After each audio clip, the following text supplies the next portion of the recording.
આટલા દિવસની રજા પછી મજૂરીએ જવાનું મન જ નહોતું થતું. જય માતાજી મિત્રો, સવારે ઉઠીને મેં મારા વાળને તેલથી ચોંટાડ્યા, લાગુ ને એકદમ ચંપાકલી જેવી.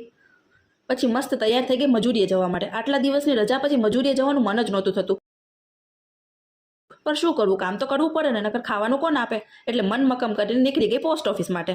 ત્યાં પહોંચીને મેં મારું મજૂરી કામ ચાલુ કરી દીધું. કામ પતાવીને આપણો ટાઈમ પૂરો થઈ ગયો એટલે ઘરે આવતી હતી તો રસ્તામાં આ લોકો મને મળવા આવ્યા. એટલે એને મળીને ઘરે પહોંચી બહુ ભૂખ લાગી હતી એટલે મેં પુલાવ બનાવીને ખાધો.